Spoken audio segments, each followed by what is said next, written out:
अस्सलामुअलैकुम स्टूडेंट्स।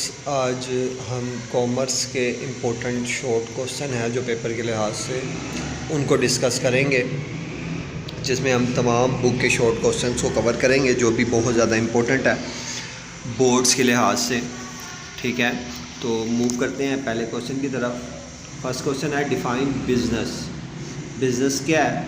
तो बिज़नेस को आप डिफ़ाइन करेंगे, business is any activity done to earn profit by producing और buying and selling goods and services. यानी बिज़नेस की कोई भी एक्टिविटी जिसको आप परफॉर्म करते हैं, किस मकसद के लिए?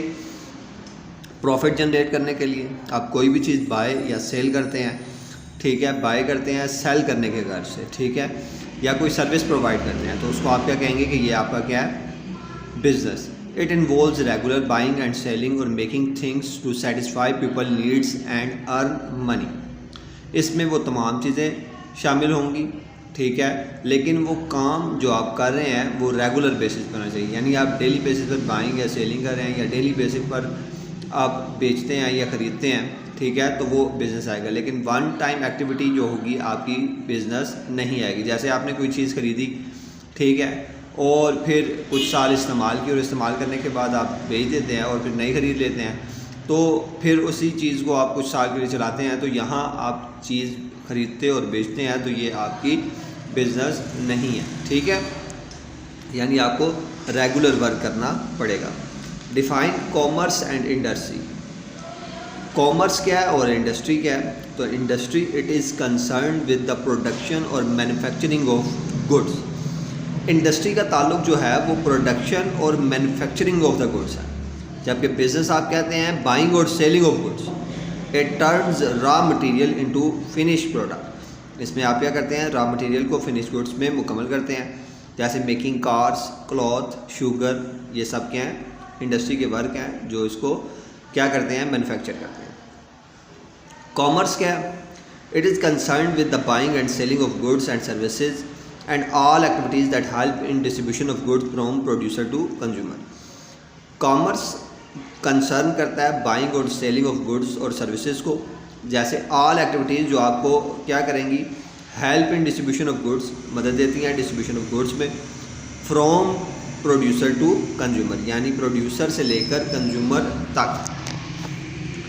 नेक्स्ट क्वेश्चन है question number 3। Define commerce, trade and kinds of trade. Commerce trade क्या है और इसकी काइंड्स क्या हैं?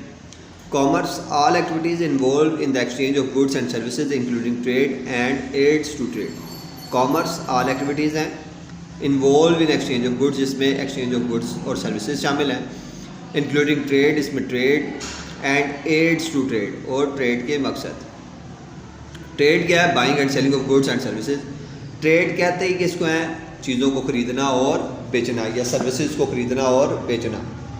काइंड्स ऑफ ट्रेड क्या हैं? तो काइंड्स ऑफ ट्रेड में होम या इंटरनल ट्रेड, फॉरेन या एक्सटर्नल ट्रेड, ठीक है, इंपोर्ट या एक्सपोर्ट भी इसको कहते हैं। अब होम ट्रेड आपकी इंटरनल ट्रेड, जिसको buying and selling with in the same country, आप एक ही कंट्री के अंदर चीज़ों को बेच या ख़रीद रहे हैं, तो ये आपकी क्या है? Home trade. जबकि फॉरेन या एक्सटर्नल ट्रेड क्या है? ट्रेड बिटवीन टू और मोर कंट्रीज, जब एक से ज़्यादा यानी दो या दो से ज़्यादा कंट्रीज़ आपस में लेन देन करती हैं अशिया का, तो उसको आप क्या कहते हैं? फॉरेन या external trade. It has two types, इसकी दो टाइप्स हैं। Import buying from other countries, और एक्सपोर्ट आप कहते हैं सेलिंग टू अदर कंट्रीज़। यानी इसकी दो टाइप्स हैं, एक इंपोर्ट और एक एक्सपोर्ट। इंपोर्ट में आप चीज़ें ख़रीदते हैं अदर कंट्रीज़ से, और एक्सपोर्ट में आप चीज़ें बेचते हैं अदर कंट्रीज़ को। नेक्स्ट क्वेश्चन है what is meant by sole proprietorship of business, give some example. Sole proprietorship of business क्या है? ठीक है, तो सोल प्रोप्राइटरशिप ऐसा बिजनेस जिसका एक ही शख्स मालिक होगा, ठीक है, उसको आप कहते हैं sole proprietorship. Sole proprietorship is a business own and run by one single person. Sole proprietorship ऐसा बिजनेस जिसको चलाने वाला, रन करने वाला सिर्फ एक ही शख्स है। The owner takes all profits and bears all losses. यहाँ ओनर तमाम प्रॉफिट्स और लॉसेस का ज़िम्मेदार है। एग्जाम्पल, मिसाल के तौर पर एक ग्रॉसरी शॉप आपके घर के नज़दीक, या बार्बर शॉप, या स्ट्रीट वेंडर, या फ्रीलांस फोटोग्राफर या स्मॉल टेलरिंग शॉप। तो ये सारी आपकी एग्जांपल्स हैं किसकी, सोल प्रोप्राइटरशिप, जहाँ एक शख्स मालिक होता है। फिर आता है what is meant by partnership deed. अच्छा, पार्टनरशिप डीड क्या है? पार्टनरशिप वो कारोबार जिसमें दो या दो से ज़्यादा लोग मिलकर क्या करते हैं, कारोबार को रन करते हैं और वही प्रॉफिट और नुकसान के जिम्मेदार होते हैं, तो उसको आप कहते हैं पार्टनरशिप बिजनेस। यहाँ क्वेश्चन है what is partnership, what is meant by partnership deed. Partnership deed क्या है? यानी पार्टनरशिप जो पार्टनर्स मिलकर काम करते हैं तो उनके दरमियान में एग्रीमेंट क्या है, ठीक है, कैसे लेन देन करेंगे, कितना प्रॉफिट कौन सा पार्टनर रखेगा, कौन सा पार्टनर काम करेगा, तो ये सारी चीज़ें पार्टनरशिप एग्रीमेंट में या पार्टनरशिप डीड में आती हैं। A partnership deed is a written legal agreement between partners that contain all the terms and condition of the partnership. Partnership deed एक रिटन लीगल डॉक्यूमेंट है, एग्रीमेंट है बिटवीन द पार्टनर्स के दरमियान, that contains all the terms and conditions of the partnership, जो तमाम terms and condition of the partnership represent करता है, जिसमें प्रॉफिट शेयरिंग भी आएगा, कैपिटल के बारे में भी आएगा, ड्यूटीज़ के बारे में आएगा, रूल्स फॉर एडमिशन और रिटायरमेंट ऑफ द पार्टनर, ये सब कुछ आएगा। तो इसको आप कहते हैं पार्टनरशिप डीड। नेक्स्ट क्वेश्चन है व्हाट आर ट्रेड और एड्स या ऑक्सिलरीज ऑफ ट्रेड क्या है, ठीक है, ट्रेड क्या है, उसका एड मकसद या ऑक्सिलरीज ऑफ ट्रेड क्या है। Aids to trades are services that help trade to run smoothly. Aids to trade, aid to trade क्या है कि वो सर्विसेज जो ट्रेड को मदद देती हैं अच्छे तरीके से परफॉर्म करने के लिए। They remove difficulties in buying and selling, ये रिमूव करती हैं डिफ़िकल्टीज़ को जो ख़रीदार और फ़रोख्तकार के दरमियान होती हैं। एग्जाम्पल, मिसाल के तौर पर transport, warehousing, insurance, banking, advertising, communication, agent वगैरह, ठीक है। नेक्स्ट क्वेश्चन है what is meant by debenture और डिस्क्राइब इट्स काइंड। डिबेंचर क्या है और इसके काइंड्स आपने बयान करने हैं। A debenture is a certificate issued by a company as a proof of debts. Debenture एक सर्टिफिकेट है जो इशू किया जाता है कंपनी को as a proof of debts. Proof of dates के तौर पर the company borrows money from the public and promise to pay interest and repay the principal amount. Company borrow करती है मनी फ्रॉम द पब्लिक से और वादा करती है कि वो इंटरेस्ट भी पे करेगी और प्रिंसिपल अमाउंट यानी जो अमाउंट उन्होंने ली है वो भी रिटर्न कर देगी। तो इसको क्या कहते हैं कि ये क्या है, डिबेंचर। और इसको भी बेचा और ख़रीदा स्टॉक एक्सचेंज में, स्टॉक मार्केट में जाता है। काइंड्स ऑफ डिबेंचर क्या हैं? Secured and unsecured debenture, redeemable and irredeemable और convertible and non convertible debenture. Describe the chamber of commerce and industry. Chamber of commerce और इंडस्ट्री क्या है? Chamber of commerce and industry is a voluntary organisation of the business. Chamber of commerce and industry एक voluntary organisation of businessman and industrialist और businessman की एक voluntary organization है। It protect and promote the interest of business community. ये protect करता है और promote करता है इंटरेस्ट बिजनेस कम्युनिटीज़ को। इट सोल्व्स प्रॉब्लम, ये मसले हल करता है। गिव सजेशन देता है टू गवर्नमेंट को एंड ऑर्गेनाइज ट्रेड फेयर और ऑर्गेनाइज करता है trade fairs. What is meant by memorandum of association. Memorandum of association क्या है? MOA is the most important document of the company. MOA एक most important document है company की। It defines the objective, ये objective बताता है। Power and scope of the company, power बताता है कंपनी की, स्कोप बताता है कंपनी का। It tells that what the company can and can not do, ये बताता है कि कंपनी क्या कर सकती है और क्या नहीं कर सकती। It is like the birth certificate of the company, ये ऐसे ही है जैसे बर्थ सर्टिफिकेट होता है किसी शख्स का, तो ये बर्थ सर्टिफिकेट है कंपनी का। What is article of association. Article of association क्या है? Article of association contain the internal rules and regulation for the management of the company. Article of association के अंदर जो कंपनी के इंटरनल रूल्स और regulations होती हैं वो लिखी जाती हैं। मैनेजमेंट ऑफ द कंपनी लिखी जाती है। It tells how the company will be manage, ये बताया जाता है कि कंपनी कैसे मैनेज की जा रही है, rights of share holders, share holders के क्या rights and duties of directors, directors की क्या ड्यूटीज़ वगैरह हैं। What is prospectus? प्रोस्पेक्टस क्या होता है? प्रोस्पेक्टस बच्चों ऐसे ही है जैसे आपने कॉलेज में एडमिशन लिया तो एडमिशन के दौरान जो कॉलेज होता है वो आपको प्रोस्पेक्टस प्रोवाइड करता है और उस प्रोस्पेक्टस के ऊपर तमाम इन्फॉर्मेशन कॉलेज की बयान होती है कि कॉलेज में फ़लाँ टीचर हैं, इतनी उनकी क्वालिफ़िकेशन है, प्रीवियस ईयर्स के रिज़ल्ट ये हैं, आपको लैब्स प्रोवाइड की जा रही हैं, तो वो सारा कुछ होता है वो प्रोस्पेक्टस में रिप्रेजेंट किया जाता है। तो इसी तरह कंपनी की प्रोस्पेक्टस में क्या होगा, कंपनी के शेयर्स कितने हैं, अथोराइज कितने हैं, पेड अप कितने हैं, ठीक है, और शेयर्स प्रॉफिट कितना जनरेट करती है कंपनी, कितना प्रॉफिट डिस्ट्रीब्यूट करती है, कितना रिज़र्व रखती है, उसके डायरेक्टर्स कौन है, मैनेज करने वाला कौन है, तो ये सारी इन्फॉर्मेशन कंपनी के बारे में लिखी जाती है किसके ऊपर, प्रोस्पेक्टस। फिर उसका ऑफिस किस जगह पर है, लोकेशन क्या है। A prospectus is a document issued by a public company to invite the public to buy the shares. अब प्रोस्पेक्टस क्या है, एक डॉक्यूमेंट है जो इशू किया जाता है पब्लिक कंपनी की तरफ से, इनविटेशन होता है कि पब्लिक क्या करे, बाय करे उनके शेयर्स को। It gives full detail about the company, इसमें पूरी डिटेल लिखी जाती है कंपनी की। It's business and future plan, और इसमें बिजनेस और फ्यूचर प्लान भी लिखे जाते हैं। What is bill of lading? Bill of lading क्या है? अब bill of lading is the document issued by the shipping company. ये बिल ऑफ लैडिंग एक डॉक्यूमेंट होता है जो शिपिंग कंपनी इशू करती है। It is receipt of the goods, a contract of carriage. ये रिसीप्ट्स ऑफ गुड्स के लिए होता है, ठीक है, या कॉन्ट्रैक्ट होता है कैरेज वालों का, यानी जिन्होंने माल लेकर दूसरी जगह जाना है। एंड डॉक्यूमेंट ऑफ टाइटल, और डॉक्यूमेंट ऑफ टाइटल होता है। It is use in foreign trade when goods are sent by sea. ये फॉरेन ट्रेड का होता है, ठीक है, यानी bill of lading foreign trade का होता है। और कब बनता है ये, जब आपने जो सामान होता है अपना बाय द सी आप मंगवाएंगे शिपिंग के ज़रिए। Who are middle man? Write its kinds. Middle man कौन है और उनकी काइंड्स क्या हैं, ठीक हो गया। तो middle man are the person और organisation that work between producer and consumer to help in the distribution of goods. Middle man वो पर्सनस होते हैं जो organisation that work between producer and consumer, वो ऑर्गेनाइजेशन या वो लोग जो प्रोड्यूसर और कंज्यूमर को क्या करते हैं, मिलवाते हैं और इनके दरमियान डील तय करवाते हैं इन द डिस्ट्रीब्यूशन ऑफ गुड्स, ठीक है। तो इसके काइंड्स क्या हैं? मर्चेंट मिडल मैन हो सकते हैं, होलसेलर जिनको आप कहते हैं, ठीक है, ये प्रोड्यूसर और रिटेलर को आपस में मिलाते हैं।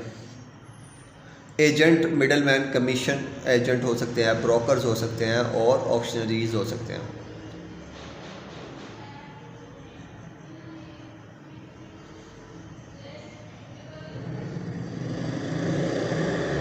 Suggest to promote the sole proprietor, suggestion आपने बतानी है प्रमोट करने के लिए पार्टनरशिप को।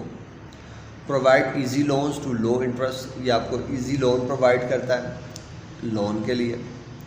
Give tax benefits and exemption, ये आपको टैक्स बेनिफिट्स देता है और एग्जाम्पशन देता है टैक्स में। सिंपली रजिस्ट्रेशन प्रोसेस, इसका सिंपली रजिस्ट्रेशन प्रोसेस अगर आप ना भी कराएं तो कोई मसला नहीं है। प्रोवाइड ट्रेनिंग एंड एजुकेशन, ये आपको ट्रेनिंग और एजुकेशन देता है। रिड्यूस ब्यूरोक्रेटिक हर्डल्स को रिड्यूस करता है। Give marketing and technical support, और मार्केटिंग और टेक्निकल सपोर्ट प्रोवाइड करता है। Describe primary industry and its kind, primary industry क्या है और इसके काइंड्स क्या हैं। Primary industry involves the extraction and production of natural resources. Primary industry वो होती है जिसका काम क्या होता है कि वो एक्सट्रैक्ट करती है और प्रोडक्शन करती है नेचुरल रिसोर्सेज की, यानी नेचुरल रिसोर्सेज आपको प्रोवाइड करती है, जिसमें इसकी काइंड क्या है। एक्सट्रैक्टिव इंडस्ट्री जिसका काम क्या है, माइनिंग करना, फिशिंग करना, फॉरेस्ट्री करना। Genetic industry, breeding plant and animals, agriculture, poultry, dairy farming etcetera, तो ये सारे क्या हैं, primary industry. Define cooperative society and write its example, cooperative society क्या है और इसके एग्जाम्पल्स क्या हैं। A cooperative society is a voluntary association of people who work together to achieve common economic goals. It is based on the principles of one man one vote. Cooperative society एक voluntary association है यानी ये वो association है या वो इदारा है जो फलाह बहबूद के लिए बना, ठीक है, जिसका काम क्या है, ऐसे गोल को अचीव करना जो एक कॉमन मैन या एक शख्स हासिल नहीं कर सकता। ये principles of one man one vote, ये इसका प्रिंसिपल होता है वन मैन वन वोट, यानी जितने लोग होंगे वो मिलकर किसी एक शख्स को वोट देंगे तो उसको वो चीज़ प्रोवाइड कर दी जाएगी। एग्जांपल क्या है, consumer cooperative, producer cooperative, credit cooperative, housing cooperative, farming cooperative et cetera. What is meant by मुदारबा एंड मुशारिका। मुदारबा क्या होता है और मुशारिका क्या होता है। मुदारबा, वन पार्टी प्रोवाइड कैपिटल, एक प्रोवाइड करती है कैपिटल जिसको रब्बुल माल कहते हैं, and other provide management skill, और दूसरी मैनेजमेंट स्किल प्रोवाइड करती है जिसको आप मुदारिब कहते हैं। Profit is shared according to agreed ratio, और प्रॉफिट एग्रीमेंट रेशो के मुताबिक शेयर किया जाता है। Loss is borne by capital provider only, लेकिन लॉस जो होगा वो सिर्फ कैपिटल प्रोवाइडर को दिया जाएगा, यानी मुदारबा रब्बुल माल को दिया जाएगा। तो इसको आप क्या कहते हैं कि ये क्या है, मुदारिबा, ठीक है, जिसमें दो पार्टी होती हैं, एक रब्बुल माल और दूसरा मुदारिब। रब्बुल माल वो पार्टी जो आपको क्या प्रोवाइड करेगी, कैपिटल, और मुदारिब वो पार्टी जो उस कैपिटल को मैनेज करके प्रॉफिट जनरेट करेगी। और इसमें जो मुदारिब होता है उसको लॉस नहीं दिया जाएगा, लॉस सिर्फ उसी शख्स का होगा जिसने इन्वेस्टमेंट किया जो रब्बुल माल है। मुशारिका, all partner provide capital and take part in the management, इसमें तमाम पार्टनर्स कैपिटल प्रोवाइड करेंगे और मैनेजमेंट में हिस्सा लेंगे। Profit and loss both are share according to the agreement ratio, और प्रॉफिट एंड लॉस को एग्रीमेंट रेशो के मुताबिक तकसीम कर दिया जाएगा ऑल पार्टनर्स के अंदर। तो इसको क्या कहेंगे, ये क्या है, मुशारिका। कौन सी है, what are economics and non economics activities. Economic activities, activities earn to earn money और लाइवलीहुड, बिजनेस, जॉब, प्रोफेशन वगैरह, ठीक है, ऐसी एक्टिविटीज़ जिनका मकसद पैसा कमाना है, ठीक है, उसको आप क्या कहते हैं, economic activity. Non economic activity, activities done for love, sympathy और सेटिस्फैक्शन, नॉट फॉर मनी, ऐसा काम जो फलाह बहबूद के लिए या मोहब्बत में या लगाव से आप करते हैं तो उसको आप नॉन इकोनॉमिक एक्टिविटी कहते हैं, जिसमें हेल्पिंग फैमिली, लोगों की मदद करना, चैरिटी करना, हॉबीज़ के लिए काम करना। What are qualities elements of a good business, क्या क्वालिटीज़ या क्या एलिमेंट्स होते हैं अच्छे बिजनेसमैन के अंदर। तो अच्छे बिजनेसमैन के अंदर ये क्वालिटीज़ होती हैं, हार्ड वर्किंग एंड होनेस्ट, वो मेहनत करने वाला और सच्चा होना चाहिए। Intelligent and quick decision maker, फिर इंटेलिजेंट भी होना चाहिए और जल्द से जल्द फैसला लेने वाला हो। रिस्क टेकर हो, गुड कम्युनिकेटर हो, लीडरशिप क्वालिटीज़ उसके अंदर होनी चाहिए। इनोवेटिव एंड क्रिएटिव होना चाहिए। Optimistic and patient. What hindrances can be remove with the help of commerce, कौन सी हिंड्रेंसेस को आप रिमूव कर सकते हैं कॉमर्स की मदद से। Commerce remove hindrances of place यानी ट्रांसपोर्ट की हिंड्रेंसेस ऑफ टाइम यानी वेयर हाउसेज की, हिंड्रेंसेस ऑफ रिस्क इंश्योरेंस की, हिंड्रेंसेस ऑफ फाइनेंस बैंकिंग की, हिंड्रेंसेस ऑफ इंफॉर्मेशन एडवर्टाइजिंग की, hindrances of person middle man, ठीक है। तो इन सब हिंड्रेंसेस को आप क्या कर सकते हैं, रिमूव कर सकते हैं with the help of commerce. Next question है, list down the main content of partnership deed. Partnership deed के कोई से आपने कंटेंट लिखना है, 8 आप लिखें, ठीक है। तो सबसे पहले नेम ऑफ द फर्म क्या है, name and address of the partners क्या है, natural scope of the business क्या है, capital contribution by each partner, फिर profit and losses sharing ratio क्या होगी, सैलरी और कमीशन ऑफ द पार्टनर क्या होगा, rules for admission and retirement क्या होगा, rules of dissolution of the partnership क्या होगा। नेक्स्ट क्वेश्चन है, what is meant by limited partnership. Limited partnership क्या है। In limited partnership there are 2 types of partners, इसमें 2 किस्म के पार्टनर होते हैं। एक जनरल पार्टनर जिसको अनलिमिटेड लाइबिलिटीज़ होती हैं, जिसकी अनलिमिटेड लाइबिलिटीज़ होती हैं, एंड लिमिटेड पार्टनर, और एक लिमिटेड पार्टनर होता है जिसकी liabilities limited to their investment, यानी उसकी लाइबिलिटीज़ लिमिटेड होती हैं इन्वेस्टमेंट के लिहाज से। Limited partner can not take part in the management, और लिमिटेड पार्टनर जो होता है वो कभी भी मैनेजमेंट में हिस्सा नहीं ले सकता। नेक्स्ट क्वेश्चन है state any 5 advantages of joint stock company. JSC के 5 फ़ायदे लिखने हैं आपने। 5 फ़ायदे क्या हैं? लिमिटेड लाइबिलिटीज़, इनकी लाइबिलिटीज़ कम होती हैं। Large capital can be raise, आप बड़ा कैपिटल रेज कर सकते हैं। परपिचुअल एग्जिस्टेंस, फिर उसके बाद transfer of shares in easy, professional management. तो ये सारे फ़ायदे हैं आपके जॉइंट स्टॉक कंपनी के। नेक्स्ट क्वेश्चन है what is meant by company meeting, write its kind. Company meeting क्या है और इसकी काइंड्स क्या हैं? Company meeting are the formal gathering of share holders और directors to discuss and decide company matter. Company meeting एक formal gathering होती है शेयर होल्डर्स की और डायरेक्टर्स की, जिसमें डिस्कस किया जाता है, डिसाइड किया जाता है कंपनी के मैटर्स को। काइंड इसकी क्या है? एक स्टैट्यूटरी मीटिंग होती है, फिर एनुअल जनरल मीटिंग होती है, फिर एक्स्ट्रा ऑर्डिनरी जनरल मीटिंग है, फिर बोर्ड ऑफ डायरेक्टर्स मीटिंग है। What is the winding up procedure of JSC? आप वाइंड अप कैसे कर सकते हैं joint stock company? Winding up means closing down the company, it can be voluntary by members. Winding up करना किसी company को ये क्या है? डिफ़िकल्ट है, ठीक है, और ये होता भी किसके ज़रिए है? वॉलंटरीज के ज़रिए, बाय मेंबर्स, यानी लोग उसको ख़त्म करेंगे, उसके शेयर होल्डर्स उसको ख़त्म करेंगे।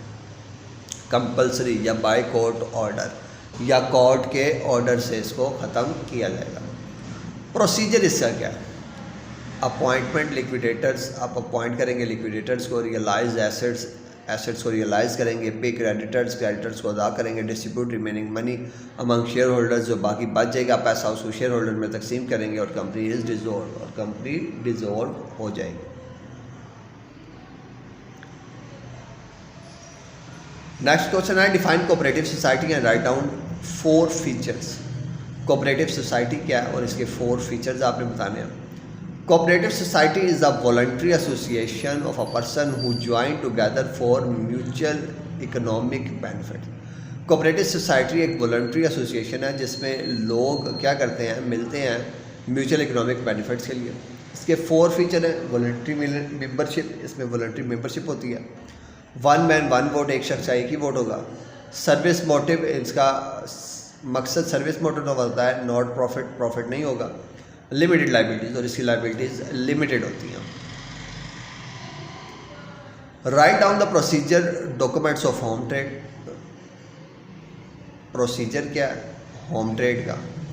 Inquiry of quotation, purchase order, invoice, bill, delivery notes या चलान, पेमेंट कैश और क्रेडिट, डेबिट और क्रेडिट नोट इफ नीड। ठीक है, तो ये प्रोसीजर है होम ट्रेड का। Briefly explain the type of foreign trade. Foreign trade का क्या काम है जी? क्या तरीका है, टाइप क्या है? इंपोर्ट ट्रेड होती है और एक एक्सपोर्ट ट्रेड होती है। इंपोर्ट ट्रेड हम ऊपर भी पढ़ चुके हैं, buying goods for foreign countries, आप फॉरेन कंट्रीज से गुड्स खरीदते हैं।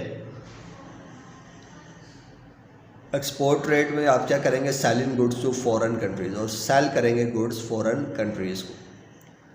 इंटरपोर्ट और री एक्सपोर्ट क्या है?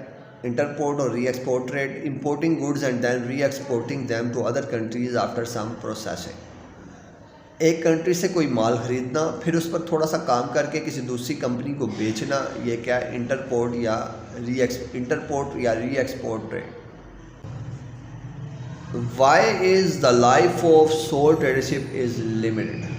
सोल ट्रेडरशिप की लाइफ लिमिटेड क्यों होती है? Because the business and owner are considered the same, क्योंकि बिजनेस और ऑनर को सेम समझा जाता है। इफ़ द ऑनर डाई, अगर ऑनर ख़त्म हो जाता है, बिकम्स इल या बीमार हो जाता है और रिटायर हो जाता है, बिजनेस यूजुअली एंड, तो बिजनेस एंड हो जाएगा। There is no perpetual existence, क्योंकि इसका कोई भी परपिचुअल एग्जिस्टेंस मौजूद नहीं है। डिफाइन करना है जॉइंट स्टॉक कंपनी क्या है? Joint stock company is an article person created by law. Joint stock company एक आर्टिफिशियल पर्सन होता है जो क्रिएट किया जाता है लॉ के ज़रिए, हैविंग सेपरेट लीगल आइडेंटिटी, इसकी ख़ास लीगल आइडेंटिटी होती है। लिमिटेड लाइबिलिटीज़, इसकी लिमिटेड लाइबिलिटीज़ होती हैं। परपिचुअल सक्सेशन, इसकी परपिचुअल सक्सेशन होती है। It can raise capital by selling shares to the public, और आप कैपिटल रेज कर सकते हैं अपने पब्लिक को शेयर्स बेचकर।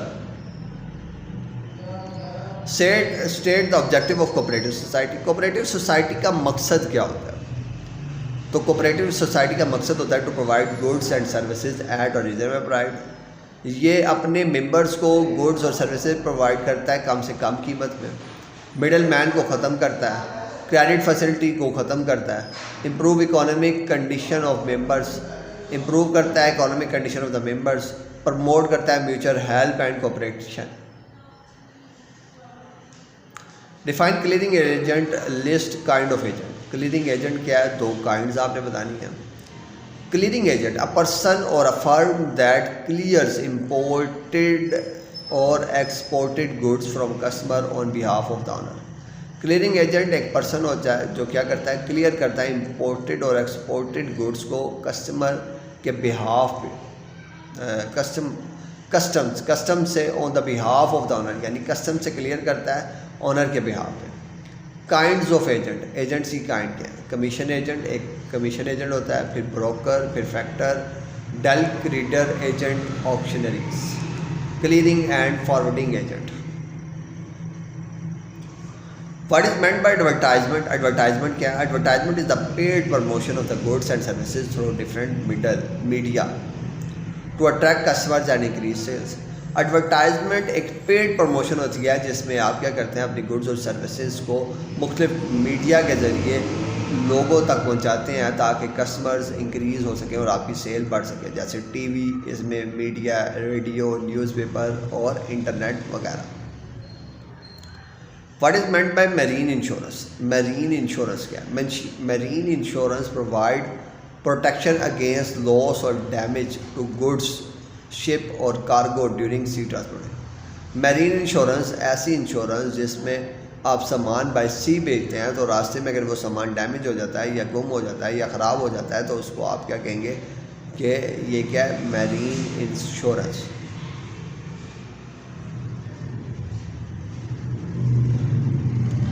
List down the type of mean of transportation. Mean of transportation एक लैंड ट्रांसपोर्ट होती है, एक वाटर ट्रांसपोर्ट होती है और एक एयर ट्रांसपोर्ट। लैंड ट्रांसपोर्ट में आपकी रोड, रेल वगैरह आएंगी, रोड में ट्रक और बस और रेल में ट्रेन। वाटर ट्रांसपोर्ट कौन सी होगी? Inland, reverse and oceans, ships के ज़रिए। एयर ट्रांसपोर्ट क्या होगी? एरोप्लेन्स और हेलीकॉप्टर्स के ज़रिए। State importance of warehouses. Warehouses की क्या इम्पोर्टेंट है? Warehousing helps in storing goods safely. Warehouses की मदद से आप सेफली गुड्स को स्टोर कर सकते हैं। It remove hindrance of time by keeping goods until. ये रिमूव करता है hindrance of time by keeping goods को कीप करके अनटिल दे आर नीडेड, जब तक कि उनकी ज़रूरत न पड़े। It help in price stabilisation and provide continuous supply. ये आपको प्रोवाइड करता है कि आप प्राइस को स्टेबल कर सकते हैं और कॉन्टीन्यूसली सप्लाई कर सकते हैं चीज़ को। What is calculator and invoice machine? Calculator क्या है और इनवाइस मशीन क्या है? Calculator small electronic device use for quick calculations in a business. Calculator एक स्मॉल कैलकुलेशन डिवाइस है जो क्विकली क्या करती है? जल्द से जल्द calculation in the business perform करके देती है। इनवाइस मशीन क्या? Machine use to prepare invoice bill. वो मशीन जो इनवाइस बिल बनाने के लिए इस्तेमाल की जाती है। Quickly and maintain sale record, और सेल रिकॉर्ड मेंटेन करती है, उसको इनवाइस मशीन कहते हैं, जैसे कैश रजिस्टर और billing machine. State the method of indexing. Indexing का मेथड क्या है? Indexing is a method of arrange files in a systematic way for quick retrieval. Main methods are.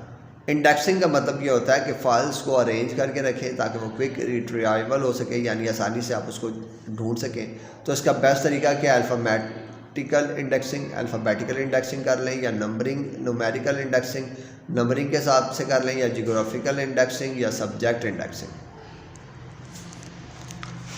Right 4 benefits of a goods filing system. Good filing system के आपने 4 merits बताने हैं, यानी फ़ायदे बताने हैं। तो पहला फ़ायदा क्या है? Quick retrieval of the document. आपको रिट्राइवल ऑफ डॉक्यूमेंट क्विकली मिलेगा। सेव टाइम एंड स्पेस, आपका टाइम और स्पेस बचेगा। Provide safety and security of records, आपको प्रोवाइड किया जाएगा सेफ्टी और security of records. Help in good decision making, आप आसानी से डिसीजन मेकिंग कर सकते हैं। Briefly explain the types of industry. आपने टाइप्स ऑफ इंडस्ट्री बतानी है, तो 3 टाइप है, एक प्राइमरी इंडस्ट्री, सेकेंडरी इंडस्ट्री और territory industry. Primary industry extraction of natural resources या नेचुरल रिसोर्सेज से चीज़ों को प्रोवाइड करता है, जिसमें एग्रीकल्चर और माइनिंग शामिल है। फिर सेकेंडरी इंडस्ट्री जो मैन्युफैक्चरिंग एंड कंस्ट्रक्शन में शामिल है, जिसमें रॉ मटेरियल को फिनिश गुड में कन्वर्ट किया जाता है। फिर नंबर 3 पे टेरिटरी इंडस्ट्री जो सर्विस प्रोवाइड करती है, या सर्विस इंडस्ट्री जिसमें ट्रांसपोर्ट, बैंकिंग, एजुकेशन और टूरिज्म वगैरह शामिल है। Briefly explain the dissolution procedure of partnership. Partnership को कैसे डिसोल्व किया जा सकता है? Dissolution mean ending of the partnership. It can happen by, dissolution का मतलब होता है पार्टनरशिप को ख़त्म करना। ये हो सकता है म्यूचुअल एग्रीमेंट के जरिए, नोटिस बाय द पार्टनर के जरिए, दैट और इंसॉल्वेंसी ऑफ द पार्टनर के जरिए, या कोर्ट के ऑर्डर के जरिए। प्रोसीजर क्या है? रियलाइज़ करेंगे एसेट्स, पे करेंगे लाइबिलिटीज, सेटल करेंगे अकाउंट्स को with partners and finally close the books, और बुक्स को क्लोज कर देंगे। Right the types of partnership. Partnership की टाइप क्या है? एक जनरल पार्टनरशिप, एक limited partnership. General partnership all partner have unlimited liabilities. General partnership में तमाम पार्टनर्स की लाइबिलिटीज़ अनलिमिटेड होंगी। लिमिटेड पार्टनरशिप में sub partner have limited liabilities, लेकिन लिमिटेड पार्टनरशिप में कुछ पार्टनर्स की जो लाइबिलिटी होगी वो लिमिटेड होगी। Partners at will particular partnership for specific purpose, या फिर पार्टिकुलर पार्टनरशिप होगी जिसमें किसी ख़ास मकसद के लिए आप क्या करेंगे? पार्टनरशिप करेंगे। Define share and its kinds. Share क्या है और इसके काइंड्स क्या है? Share is the unit of ownership in the company. Share एक यूनिट ऑफ ऑनरशिप है कंपनी के अंदर। The person who by shares become a share holder. जो पर्सन शेयर्स खरीदता है उसको आप शेयर होल्डर कहते हैं। काइंड्स ऑफ शेयर क्या है? एक ऑर्डिनरी या इक्विटी शेयर, दूसरे प्रेफरेंस शेयर जिसको गेट फिक्स डिविडेंड होता है, redeemable and irredeemable share. What is filing और फिलिंग सिस्टम, और इसके टाइप बताने हैं। Filing is the process of storing and arranging documents in a systematic way so they can be found easily later. Filing या filing system क्या है कि आप अपने डॉक्यूमेंट्स को इस तरह से अरेंज करके रखेंगे ताकि वो आसानी से आपको मिल सके। टाइप क्या है?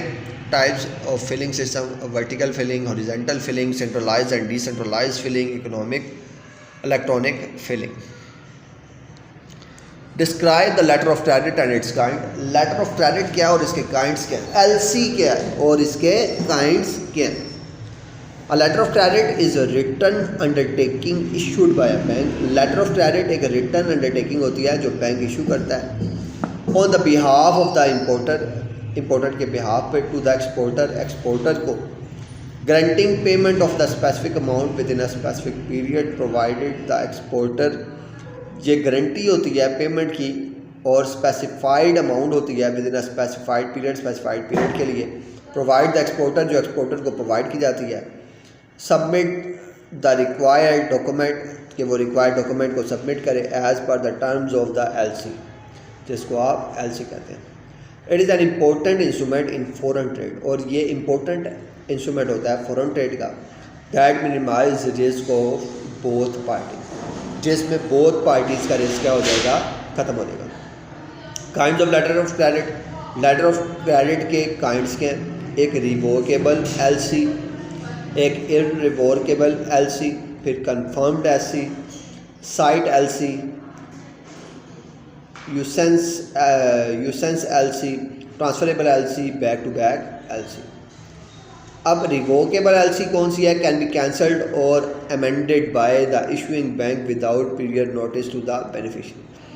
ये कैंसिल की जा सकती है amended by the issuing bank, यानी इशूइंग बैंक जो होता है वो इसको किसी भी वक्त कैंसिल कर सकता है without the period notice to the beneficiary को नोटिस किए बगैर। इररिवोकेबल एलसी क्या है? कैन नॉट बी कैंसिल, ये कैंसिल नहीं हो सकती, और amended without the consent of all partner, जब तक कि तमाम पार्टीज़ को बताया ना जाए, और ये कॉमन एलसी है। कंफर्म एलसी या second bank adds its own guarantee for payment. Confirm LC वो होती है जिसमें सेकंड जो बैंक होता है वो गारंटी देगा कि अगर बायर या जो है वो पेमेंट नहीं करता तो बैंक पे आउट करेगा। Sight LC, payment is made immediately upon presentation of document.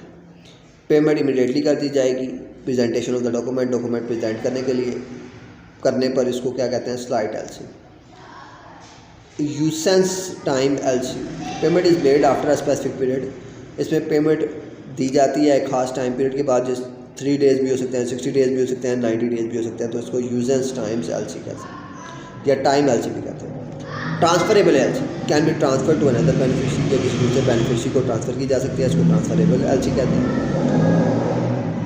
Back to back LC, a new LC is open on the basis of an existing LC, existing LC पर एक नई LC open करना क्या कहलाएंगे आप उसको, back to back LC. Describe insurance and its kinds, insurance क्या है और इसके काइंड्स बताने हैं आपने। Insurance is the contract whereby one party undertaken to compensate the other party against a specific loss in return for a premium। Insurance क्या है, यहाँ एक कंपनी अगर दूसरी कंपनी को लॉस हो जाता है तो उस लॉस की भरपाई करता है, ठीक है, तो उसको आप क्या कहते हैं कि ये इंश्योरेंस है। It is based on the principles of utmost good faith, insurable interest, indemnity, subrogations, contributions et cetera. लेकिन ये जो आपको इंश्योरेंस है ये कुछ ख़ास वजूहात पर मिलेगा, ठीक है, यानी आप पूरी आपको तफसीलन चेक किया जाएगा और फिर उसके बाद इसको चेक किया जाएगा कि आया हकीकत में आपको लॉस हुआ है या नहीं। काइंड्स ऑफ इंश्योरेंस क्या है, एक लाइफ इंश्योरेंस होती है, कवर रिस्क ऑफ डेथ और सर्वाइवल, अगर आप डेथ हो जाती है तो आपको क्या किया जाएगा, पेमेंट दी जाएगी आपके लवाहिकीन को, उसको कहते हैं लाइफ इंश्योरेंस। होल लाइफ की होती है एंडोवमेंट या टर्म। तो जनरल से इंश्योरेंस होती है, फायर इंश्योरेंस होती है, मैरीन इंश्योरेंस कार्गो वगैरह या फ्रेट वगैरह वाले। फिर मिसक्लोनियस इंश्योरेंस जो accident, health, liabilities, theft etcetera के लिए की जाती है। State the merit of water transportation, water transportation के फ़ायदे क्या हैं। Merits of water transport, cheapest mode for bulky and heavy goods, ये चीपेस्ट मोड है हैवी और बल्की गुड्स के लिए। Suitable for international trade, international trade के लिए सूटेबल है। लो fuel and maintenance cost per unit, इस पर कम से कम फ्यूल कॉस्ट आती है। नेचुरल रूट्स, इसके नेचुरल रूट्स हैं। No need to construct route, इसको लिए रोड या ट्रैक बनाने की ज़रूरत नहीं है। सेफ़ और हैवी कार्गो, ये हैवी कार्गो के लिए सेफ़ है। Can carry goods of irregular shape, और इरेगुलर शेप की गुड्स भी आप कैरी कर सकते हैं। Describe 3R of advertising, 3R of advertising क्या है। The 3R's of advertising are reach, repetition, result. Reach का मतलब क्या था, number of people expose to the advertisement, आप नंबर ऑफ पीपल इसके ज़रिए एक्सपोज करते हैं अपनी एडवर्टाइजमेंट को। Repetition, frequently of the message to make it effective, फिर आपका मैसेज इसको इफेक्टिव बनाता है। हेल्प इन ब्रांड रिकॉल, फिर रिजल्ट क्या निकलता है, the ultimate outcome measures in the term of increase sales, brand awareness और customer response. Why JSE is called a artificial person, JSE joint stock company को artificial person क्यों कहा जाता है। A joint stock company is called the artificial person because it is created by law, क्योंकि इसको कानून के ज़रिए बनाया जाता है कंपनी ऑर्डिनेंस के तहत। It has a separate legal entity distinct from its member, इसकी separate legal entity होती है जो इसको मेंबर से ज़रिए इसको मिलती है। It can own property, ये प्रॉपर्टी ख़रीद कर सकता है। इंटरकनेक्ट कॉन्ट्रैक्ट कर सकता है, सू कर सकते हैं। And the sue is its own name, और सू भी अपने नाम से करेगा, यानी केस भी अपने नाम से करेगा। It has a perpetual succession, ये परपेचुअल सक्सेशन देता है, यानी death of member exist even after death of member, यानी लोगों के मरने के बाद भी ये जारी रहेगा। It is not a natural person but enjoying almost all rights of natural person, ये नेचुरल पर्सन तो नहीं है लेकिन तमाम राइट्स ऑफ नेचुरल पर्सन क्या कर सकता है, मुकम्मल कर सकता है। Person except those which required a physical body, और ये एक फ़िज़िकल बॉडी की तरह ही तमाम बेनिफिट्स हासिल करता है। What are the main function and duties of clearing agent, main functions और ड्यूटीज़ क्या होती हैं क्लियरिंग एजेंट की।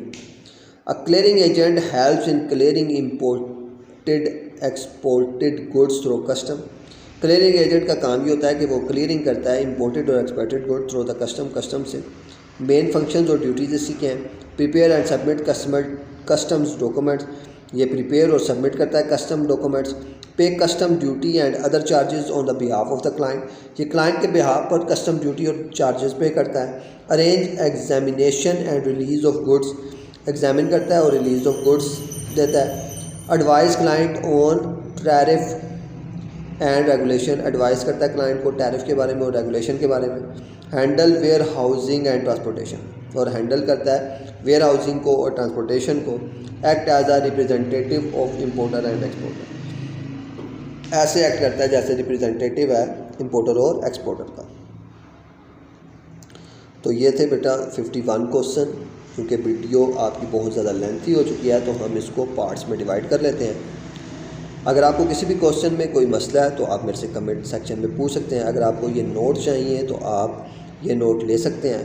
ये नोट्स पेड आउट हैं तो आप पे आउट करके नोट ले सकते हैं, माइनर सी पेमेंट होगी। ठीक है, ये इंपॉर्टेंट क्वेश्चन है, पेपर पॉइंट ऑफ व्यू से बहुत ज़्यादा इंपॉर्टेंट है। आप इसको तैयार करें, इंशाल्लाह आपके पेपर में इन्हीं क्वेश्चन में से ही क्वेश्चन आएंगे। जैसे कि आप हमारी पिछली वीडियोज़ में भी देख चुके हैं, तो ज़्यादातर क्वेश्चन वही आते हैं जो हम गैस लगाकर या इंपॉर्टेंट क्वेश्चन आपके लिए निकालते हैं।